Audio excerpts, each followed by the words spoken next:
හරි.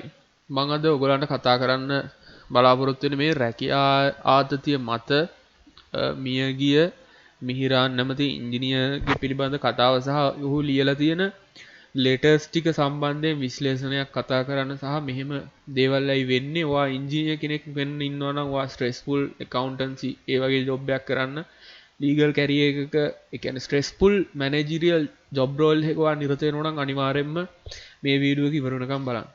ඉතින් ඔයාලා හැමෝම දන්නවා මේ මිහිරාන් චතුරංග කියන කෙනා. ඉතින් මේ වගේ දෙයක් තව කෙනෙක් නොමෙන්න තමයි මේ වීඩියෝ එක කරන්නේ. එතකොට ඔයා දැන් මේ තියෙන්නේ ඔහුගේ ප්‍රොෆයිල් එක. ඒතර IT ඉංජිනේර කෙනෙක්. හරි මොරටු විශ්වවිද්‍යාලේ ඩිග්‍රී එක ගත්ත පොරක්.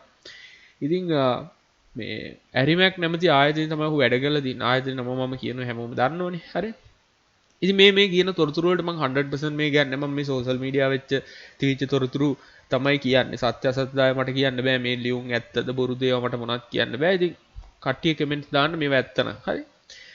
එතකොට මේ මිහිරාන් චතුරංග මුහුගේ නම ඉතින් මෙහෙම ගොඩක් දේවල් මෙතන දාලා තියෙනවා. ඉතින් මම ඒ ටිකෙන් නෙමෙයි කතා කරන්නේ. මොහු ලියපු ලෙටර්ස් වගේක් තියෙනවා. දැන් සුවසයිඩ් කරගන්න කලින් ලියලා තියෙනවා මෙන්න මේ ලෙටර් එක. I suicide due to high work pressure. ඒ අන්තිමටම ලියපු එක 4 times I tried to resign from this position. මකරි මට ආරංචි වෙච්ච විදිහට 100% ෂුවර් නැහැ. මේ මොකක් හරි කොන්ට්‍රැක්ට් මොකක් හරි බේසිස් ඉඳලා තියෙන. ඒතර ඒකේ කොන්ට්‍රැක්ට් එක මොකක් හරි ඒ කියන්නේ මෙයාට අයින් වෙන්න බැරි මොකක් හරි ප්‍රශ්න වගේක් තමයි තිබිලා තියෙන්නේ. ඉතින් ඔහු කියලා තියෙනවා මේ ආයතනයේ කවුරුවත් ලිසන් කරන්න ඔහුට ලිසන් කරන කවුරුවත් ඉන්දියේ නැහැ කියන එක. ඒතර ඊට අමතරව තව මේකේ දාලා තියෙනවා කෙනෙක් ඔයාට පේන්න තියෙනවා ඇති. මෙන්න මේ විදිහට working under pressure මේකේ මේ key skill එකක් කියලා මේක ඇත්තටම reply එකක් විදිහට ඒ ආයතනෙන් දීලා තියෙන එක තමයි ආයතනයේ ඉන්න එක්කෙනෙක් මං හිතන්නේ යාගේ සුපර්වයිසර් කෙනෙක් වෙන්නත් පුළුවන් මං හරියටම දන්නේ නැහැ working under pressure is a key skill එකක් කියලා තමයි ඔහු දීලා තියෙන reply එක. අපි බලමු මේ දාලා තියෙන මේ letters තුන අපි ලියලා තියෙන letters තුන පොඩක් බලමු මොනවද ලියලා තියෙන කියලා. මෙයා දාලා තියෙනවා මේ I think you remember I communicating some issues I haven't covered due to some health issues. Mother having needs. ඉතින් මෙහෙමයි කම්පැනි වල වැඩ කරනකොට මෙහෙම තමයි. හරිද? ඒ කියන්නේ මේ work culture එක ඕන කම්පැනි එක මෙහෙම තමයි. ඒ කියන්නේ හොඳට growing කම්පැනි වල working culture එක මේ වගේ තමයි. ඉතින් මේවා therefore every day I try to office works between 8:30 to 6 pm. ඒක 8:30 ඉඳන් 6 වෙනකන් එයා වැඩ කරනවලු. එයාගේ අම්මගේ ප්‍රශ්නත් එක්ක මොනවා හරි ලඩක් හරි මොනවා හරි ඇති. ඉතින් even අම්ම working on power cut times වලටත් වැඩ කරනවලු. ඒතර හිතන්න එයාට calls එනවලු රෑ 10න් පස්සේ. එතකොට මේ ඔහුට ඒක රෑ 10න් පස්සේ කරන්න බැරිලු. කරන්න බෑ කියලා මේ midnight එකේදී වැඩ කරන්න බෑ කියලා දාලා තියෙනවා. හරිද? ඊළඟට weekend එකේදී call එනවලු. Sometimes I get calls in weekend. Some guys expecting urgent support for development things did not even asking. Ability to perform things. එතකොට පොය holidays වලට වැඩ කරාලු. ඉතින් freedom not provide support weekend feasible times කියලා කියනවා. හරිද? ඊළඟට දැන් මේ කතා කරන්නේ brothers මේ බලන්න මේ system එක කොච්චර අවුල්ද කියලා. දැන් දැන් අපි මේක මෙහෙමයි මේක හදන්න බෑ. මේක හදන්න බෑ. ඔයා ඇමරිකාවට ගියත් මෙහෙම තමයි. මේකේ තියෙන ප්‍රශ්නේ තමයි ඔයා system එකේ ගොදුරක් බවට පත් වෙලා. ඔයා පොඩි කාලේ ධම්ම කට්ට කාලේ ඉගෙනගෙන ඔයා යුනිවර්සිටි ගිහිල්ලා ඔක්කොමත් කරලා ජීවිතේ දිනුවා කියලා හිතාගෙන මිහිරාන් යනවා ජොබ් එකට. ජීවිතේ දිනලා තියෙන දැන් ඔක්කොම ඉස්කෝලේ උගන්නපු ඒවා දෙමාපියෝ කියපු දේවල් ෆලෝ කරලා මොරටු යුනිවර්සිටි එක ඩිග්‍රී එකකුත් කම්ප්ලීට් කරලා ජීවිතේ ජයග්‍රහණය කරලා හිතාගෙන 2019 ඉඳන් 2020 ඉඳන් 21 ඉඳන් මොහු වැඩ කරනවා රැකියාව. එතකොට බං මේ ජීවිතේ දිනපු එකාට දැන් ඔයාලා හිතගෙන ඉංජිනේර කෙනෙක් වුණාම ගොඩ මේ වගේ සිහින ලෝකෙක ඉන්නේ. අපි ඒකයි කියන්නේ time and money freedom එක කොච්චර වැදගත්ද කියලා. දැන් සිහින ලෝකෙක ඉඳගෙන ජීවිතේ අපිටත් තොම වුණා. මටත් තොම වුණා. හරි? මටත් තොම වුණා. මටත් ඒ රැකියාගෙන මටත් කලකිරෙලා තියෙනවා. ඉතින් දැන් ඔහු කියනවා partly complete projects ඔහුට දෙනවලු අනිත් කට්ටිය කරපු. නමුත් එයාගේ ප්‍රධානම ප්‍රශ්නේ තිබිලා තියෙන්නේ අර time එකෙන් පස්සේ වැඩ කරන එක. සෙනසුරාදිරිද වැඩ කරන එක. පොය දවස්වල වැඩ කරන ඕක කොහොමද තියෙනවා කම්පැනි වල. ඉතින් හැටි. හරිද? ඉතින් ඕක මේ ඔයා හිතන්න එපා. ඔයාලා හිතන්න එපා මේ සීනියර් එක්සිකියුටිව් තමා මේ ගෙන්නේ. එහෙම නැත්නම් මැනේජර්ගෙන් තමයි මේ කියන්නේ නෑ. කම්පැනිගේ টොප් ඒගොල්ලන්ට කරන්න දෙයක් නෑ. ඒගොල්ලොත් සේවකයෝ. කම්පැනි එකක් ඉන්නේ ලාභ අරමුණු කරගෙනනේ. ඒතර පාඩුවකට ඒගොල්ලෝ දෙයක් කරන්නේ නෑනේ. ඒතර ඉන්වෙස්ටර්ගෙන් මිදම්ම තමයි ওই ප්‍රෙෂර් එක එන්නේ. වර්ක් ප්‍රෙෂර් එක කියන එක. එහෙම නැතුව මේකෙන් නෙමෙයි. ඉතින් සිස්ටම් එක ඔයා හිතුවට සිස්ටම් එක දිනුවා කියලා ඩිග්‍රියක් අරන් ජොබ් එකකට ගියාට පස්සේ ඔයා දිනලා නෑ. ඔයා ඉංජිනේර කෙනෙක් වුණාට, ඔයා ડોක්ටර් කෙනෙක් වුණාට ඔයා දිනලා නෑ. ඔයාට සල්ලි ටිකක් හම්බ වෙයි. ලක්ෂ එකමාරක් දෙකක් පඩියක් හම්බ වෙයි. සමහරට ඊටත් වඩා දෙකමාරක් තුනක් එහෙමත් හම්බ වෙයි. නමුත් ප්‍රශ්නේ තියෙනවා ජීවිතේ දිනලා නැහැ. ජීවිතේ පෙරදිලායි. සල්ලි තිබ්බට කාලය නැහැ. කාලේ නිදහස නැහැ. කාලේ නිදහස නැහැ. ඒතර මම අවසානයේට කියනවා කාලේ නිදහස හදාගන්න විදිහත්. හරි? කාලේ නිදහස හදාගන්න විදිහත්. මේගොල්ලන්ට මේ ප්‍රශ්නේ වෙලා තියෙන්නේ මේගොල්ලෝ එක ඉන්කම් එකයි. ජොබ් එක විතරයි ඉන්කම් එක. ජොබ් එක නැත්තම් මුකුත් නැහැ. එතකොට ඉතින් මයින්ඩ් එක ෆුල් මොංගල් ප්‍රෙෂර්. ඉතින් මේක අපිටත් තුනා. මම ඇකවුන්ටන්ට් කෙනෙක් විදිහට වැඩ කරේ. මම අයින් වෙනකොට මම හෙඩ් කෙනෙක් විදිහට වැඩ කරේ. ඩිපාර්ට්මන්ට් හෙඩ් කෙනෙක් විදිහට. ඉතින් මේක දාලා තිනවා I do not take full responsibility. ඔහු දාලා තිනවා ඔහුට full responsibility එක අනිත් කට්ටියගේ වැඩවල full responsibility ඔහුට ගන්න බෑ. එහෙම කරන්නත් බෑ. ඊළඟට දාලා තිනවා salary ගැන. දැන් බලන්න I got 2 emails regarding same salary increment from the June. But any salary change not happen. I do not know whether company do these things any for selected ones. හරි? selected one. With the අනිත් එක ඕක. දැන් company වල brothers මේ salary increment එහෙම නැත්නම් promotions මේවා හම්බ වෙන්නේ politics වලට. මතක තියාගන්න. හැකියාවට හෝ දක්ෂතාවයට හම්බ වෙන්නේ නැහැ company වල. හැකියාව 50%, politics 50%. උතර ඔයාට හැකියාව 90% plus තිබ්බට වැඩක් නැහැ. ඒක වැදගත් වෙන්න ඔයා කවදා හරි ඔයාගේම එකක් කරන්න ඕන නම් තමයි ඔයාගේ හැකියාව. ඔයාගේ හැකියාව ඔයාට පාවිච්චි කරන්න ඕන නම් ජොබ් කරන්න එපා. සරලයි. ඔයාගේ හැකියාව ඔයාට හැකියාවක් තියෙනවා නම් කවදාවත් ජොබ් එකකට යන්න එපා. මම කියන්නේ ඒකයි. මොකද ඔයාගේ හැකියාව මිස්යූස් වෙන එක තමයි එතන වෙන්නේ. ඔයා හැකියාවෙන් ඔයාගේ 90% ඔයාට හැකියාවක් තිබුණාට 50% තියෙන කෙනාට පොලිටික්ස් තියෙනවා නම් එයා තමයි ඉස්සරහට යන්නේ.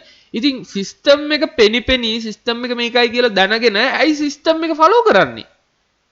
ඇයි ඔයාට බැරි බිස්නස්මන් කෙනෙක් වෙන්න? ඇයි ඔයාට බැරි ඉන්වෙස්ටර් කෙනෙක් වෙන්න? මේ වගේ ගිහිල්ලි ඉවරලා ඇයි සුවසයිඩ් කරගන්නේ? මං අහන්නේ ඒකයි. I do not know whether company do these things for only or selected one. With the current inflation all the organization increase salary accordingly. ඒක කියන්න බෑ. ඉතින් ඒගොල්ලන්ගේ ඕගනයිසේෂන් එකට පුළුවන් ද දන්නේ නැහැ. ඉතින් ඔයා දැනගන්න ඕනේ කම්පැනි වලට බැන ඉන්න නැතුව හරිද? ඔයාලා දැනගන්න ඕනේ කම්පැනි වලට බැන ඉන්න නැතුව තමන් කොහොමද මල්ටිපල් සෝසස් ඔෆ් ඉන්කම් හරිද? කොටස් සඳබල ඉන්වෙස්ට් කරනවා, ක්‍රිප්ටෝ ට්‍රේඩින් කරනවා, අලුතින් බිස්නස් එකක් පටන් ගන්නවා. කොහොම කරගෙන සැලරි එකකට වැඩි ඉන්කම් එකක් ඔයාලා හදාගත්තා නම් හරි නම් මම මේ කරන ඒවා කරන්නේ ආයෙ කෙනෙක්ට මෙහෙම නෙවෙයි. සැලරි එකට වැඩි ඉන්කම් එකක් අර ටිකෙන් හදාගත්තා නම් ඔය ජොබ් වල ඉන්න ආයතන ප්‍රධානීන්ට කාටවත් බය වෙන්න දෙයක් නැහැ. හරි. සැරයක් මට මතකයි කම්පැනි එක මේ මැනේජර් කෙනෙක්ට කතා කරලා කිව්වා. ඒ කියන්නේ මේ IT නෙමෙයි සාමාන්‍ය කියන්නේ මේ CEO කතා කරලා කිව්වා මේ ඔයාට මේ කරන්න හරියන්නේ නැහැ. ඔයාට මේ රෙසිග්නේෂන් මේ කරන්න වෙනවා. ක්වොලිටි මැනේජර් කෙනෙක්. පොර මොකද්ද ගත් කට්ටම කිව්වේ? ඔයාට ඕන දෙයක් කරන්න සර් මට නුවර ටවුන් එකේ කඩ හතරක් තියෙනවා. හරි? ඔයාට ඕන දෙයක් කරන්න කිව්වා. මට නුවර ටවුන් එකේ කඩ හතරක් තියෙනවා කිව්වා. හරිද? එතනින්ම CEO බලු. තේරුණාද? ඉතින් මම කියන්නේ ඒ වගේ Tamanට තියෙන්න ඕනේ. හරි? ඕන වෙලාවක ජොබ් එක දාලා යන්න. ඒතර නුවර ටවුන් එකේ කඩ හතරක් ලේසියෙන් හදන්න බෑ. ඒක කාලයක් යනවනේ. ඉතින් මම කියන්නේ ඔයාට පුළුවන් මේක හිමීට පටන් ගන්න. කොටස් වල ප්‍රායෝජනෙ. මේ වගේ දේවල් වලින් හිමීට පටන් ගන්න පුළුවන්. අපිට පුළුවන් උදව් කරන්න. හරිද? ඉතින් ඊළඟට දාලා තියෙන මෙයා since company does not provide any devices internet fees දෙන්න හැලු laptops දෙන්න හැලු support for certificate exams මොනවාක්වත් නැහැලු මේ need to think about increment එකක් ඕනෙමලු හරිද ඉතින් මෙහෙම company වලින් ඉල්ලුවට මෙහෙම ඉල්ලුවාම දෙන්නෙම නැහැ හරිද above are concerns for me as I already told I also have lack of knowledge some areas. Therefore, I need more time to learn IA. Otherwise, I will stuck in same loop without making any progress. Therefore, I expected not to get much disturbances on 4 days, weekends and night time. And also, I have a plan to start a MSc එකු පටන් ගන්න අර වලටම තවත් වැටෙන්නම තමයි ඔයගොල්ලන්ටත් ඕනි. හරි? දැන් ඔයාලත් එහෙම කල්පනා කරනවා ඇති මේකෙන් මම මෙච්චර අවුරුදු 15ක් කරලා හරි ගියේ නැති එක MSc එකක් කරාම කොහොමද හරියන්නේ බං? අවුරුදු 15ක් කරලා ගොඩ යන්න බැරි වෙච්ච එක අවුරුදු 15ක් කරලා පොඩි කාලේ එක වසරින් ඉඳන් කරලා එහෙමත් ගොඩ යන්න බැරි වෙලා ඊට පස්සේ ඩිග්‍රී එකකුත් අරන් මොරටු වෙනුත් ඩිග්‍රී අරන් මේක චාටඩ් ඇකවුන්ටන්ට්ලටත් වෙනවා. මේක එකවුන්ටන්සි ග්‍රැජුවේට්ලටත් වෙනවා. මේක ඩොක්ටර්ස්ලටත් වෙනවා. මේක ඉංජිනියර්ස්ලටත් වෙනවා. මොරටු වෙනුත් ඩිග්‍රී අරගෙන අවුරුදු 3ක් වැඩ කරලා අතනත් 15යි මෙතන 4යි. හරි ඉස්කෝලේ අවුරුදු 12යි කැම්පස් එකේ 4යි ආයේ වර්ක් එක්ස්පීරියන්ස් අවුරුදු 20ක් වැඩ කරලත් කරන්න පුළුවන් එක තව අවුරුදු 2ක් MSc එකක් ගත්තා කියලා ඔයාගේ ජීවිතේ වෙනසක් වෙන්නේ නැහැ. සෙනසුරාදා වැඩ කරන එක එහෙමමයි. ඒක තව ඔයා හිතන්න ඔයා එන්න ඔය කෝපරේට් හයරාකි එකේ ඉහළට යන්න ඔයාට එන්න ප්‍රෙෂර් එක වැඩි වෙනවා. මට ඒ එක්ස්පීරියන්ස් එක තියෙනවා. මොකද මට එක්සිකියුටිව් තීච්ච ප්‍රෙෂර් එක නෙමෙයි ඩිපාර්ට්මන්ට් හෙඩ් කෙනෙක් විදිහට මම අවුරුදු ගානකට කලින් වැඩ කරනකොට තිබ්බේ. ඒ වගේ දැන් ඔයා හිතන්න කම්පැනි එකේ ක්‍රයිසිස් එකක් ආවම එක්සිකියුටිව් අයින් කරන්න තියෙන probability එක 100ට 5යි නම් ලොකු টොප් ලෙවල් එකේ කෙනෙක්ව ගෙදර යවනවා. මොකද එයාගේ පැකේජ් එක වැඩි. හරි ලක්ෂ 3ක් 4ක් එයාගේ පැකේජ් එක එයාව ටින්ගාලා ගෙදර යවනවා. හරි මොකද කම්පැනි එකට මුදල් ඉතුරු කරගන්න ඕනේ. ඉතින් එන්න ප්‍රෙෂර් එක වැඩි. ඔයා තවත් ගිහිල්ලා ඒ වලටම තමයි ඔයා ගිහිල්ලා මචං ඔයා ඒ වලටම තමයි නැවතත් ඔයා පන්නේ. හරි නැවතත් MSc එකක් කරලා අර කරුමෙමනේ වාට ගෙවන්න තියෙන්නේ. ඔය ප්‍රශ්න ටික ඔක්කොම වාට එනවා. ඉතින් MSc එකක් කරා කියලා ගැලවෙන්න බෑ. හරි. ඉතින් මේක දාලා දිනවා මෙයා රෙසිග්නේෂන් එකක් ගන්නවා කියලා. ඉතින් හරිද? ඉතින් ඊට පස්සේ ආයෙ දාලා තිනවා I feel get these disturbance upcoming project also. If you need, do not agree with my concerns. If you need me resign, I can provide that anytime. Since you are person always guide me, help me carry my task. Responsibility inform you take any decision. දැන් මෙතන ප්‍රශ්නේ තියෙන්නේ දැන් මේ ඇත්තට මේ ඇංගර් එක කියන්නේ. නමුත් ඇංගර් එකවත් ඒකවත් හරියට කියා ගන්න බෑනේ කම්පැනි එක. හරි ප්‍රොෆෙෂනල් විදිහට කියන්න ඕනේ. හරි. දැන් මේ කියලා තියෙන්නේ මොකද්ද මේ සරලව කියලා දෙන්නේ. දැන් අයියේ උඹ මට ඇරලා තියෙන්නේ. දැන් උඹ මට ඇරලා තියෙන්නේ පොඩ්ඩක් මට chance එකක් දීගන් කියන එකනේ. ඒකත් කියන්න බෑ. හරිද? දැන් ඒකත් කියන්න වෙන්නේ මෙම දාලා තියෙනවා. You need resign, I can provide anytime. Person always guide and help me to carry my task. I have responsibility inform take any decision. එතකොට තමන්ට දැන් මට කොහමද මට ඇයි confidence තියෙන ඕන කෙනෙක්ට මට කතා කරන්න මගේ හිතේ තියෙන කතා කරන්න මොකද මම කාටවත් බොන්නේ නැහනේ මම ජොබ් එකක් කරන්නේ නැහනේ මම දැන් මට ජොබ් එකක් කරන්න උනොත් කවදා හරි එහෙම කවදාවත් වෙන්නේ නැහැ වෙන්නත් එපා ජීවිතේට මගේ කිසිම ආත්මික ජොබ් එකක් කරන්න වෙන්න එපා කියලා මම ප්‍රාර්ථනා කරන්නේ කිසිම ආත්මික මගේ තියෙන පළවෙනි ප්‍රාර්ථනාව තමයි කිසිම ආත්මික ජොබ් එකක් කරන්න වෙන්න එපා ආයේ කවදාවත් ඒක තමයි මගේ ප්‍රාර්ථනාව ඉතින් මම කරන්නේත් නැහැ ඉතින් මම කියන්නේ ඉතින් ඒ බලන්න කොච්චර පීඩනයක්ද කියලා Tamanට ඕන දේ කතා කරන්නවත් බෑ අඩුතරමේ. හරි? කොච්චර පීඩනයක්ද? ඉතින් ඔයාට මේකට තියෙන ඔප්ෂන් එක තමයි ඔයාට පුළුවන් මේ දේවල් ඉගෙන ගන්න. කොටස් වෙළඳපොළ, ක්‍රිප්ටෝ මේවා කරලා කැපිටල් එකක් හැදුවට පස්සේ ඔයාට පුළුවන් හිමීට රිටයර් වෙන්න, රිටයර්මන්ට් එකක් හදාගන්න. ඉතින් ඒකට අපි ඔයාට උදව් කරනවා. හරි? මේ අපේ තියෙන කොටස් වෙළඳපොළ ආයෝජනයේ සම්බන්ධ පාඨමාලා, එතනින් ගියාම ක්‍රිප්ටෝ කරන්සි සම්බන්ධ පාඨමාලා ඉතින් ওই පාඨමාලා තුනත් එක්කම සම්බන්ධ වෙච්ච කට්ටිය ලොකු පිරිසක් දැන්ට අපේ ඉන්නවා. ගොඩක්ම ඉන්නේ මොරටු ඉංජිනේර්ස්ලා තමයි. හරි. මම බැලුවාම සාමාන්‍ය පාඨමාලාව වැඩිපුරම ඉන්නේ මොරටු ඉංජිනේර්ස්ලා. ඉතින් ඒක නිසා ඔයගොල්ලන්ට ආරාධනා කරනවා මේවත් එක්ක සම්බන්ධ වෙන්න කියලා. මොකද ඒගොල්ලන් ටිකක් මොලයක් තියෙනවනේ.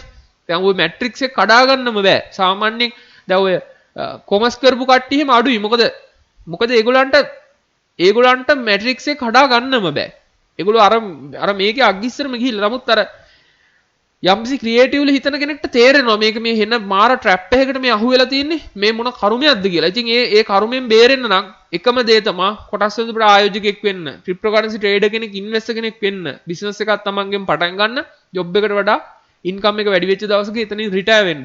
රිටයර් වෙලා නිදහසේ, තමන්ගේ ජීවිතේ නිදහසේ අර කූඩුවෙන් නිදහස් කර කුරුල්ලෙක් වගේ පියාඹගෙන යන්න.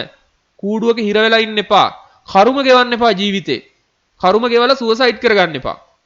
channel එක subscribe කරන වීඩියෝ එක හොඳ නම් සහ අපේ වීඩියෝ 900ක් 1000ක් විතර අපි දාලා තියෙන වීඩියෝ 1100ක් විතර දාලා තිනවා පරණ මේ වගේ ඔයාලට ඉගෙන ගන්න කොටස් වල ක්‍රිප්ටෝ ඔක්කොම බලන්න දවසකට වීඩියෝ 10ක් බලුවා නම් channel එකේ ඔක්කොම බලාගත හැකි ඊට පස්සේ ඔයාලට තවත් මේකට අපේ කෝසස් කියන විස්තර පර්සනල් කෝසස් කියන විස්තර දැනගන්න ඕන නම් 077 435 635 WhatsApp message එකක් දාලා තියන්න. අනිවාර්යෙන් දාලා තියන්න. මොකද ඒක ඔයාගේ ජීවිතේ වෙනස් කරයි.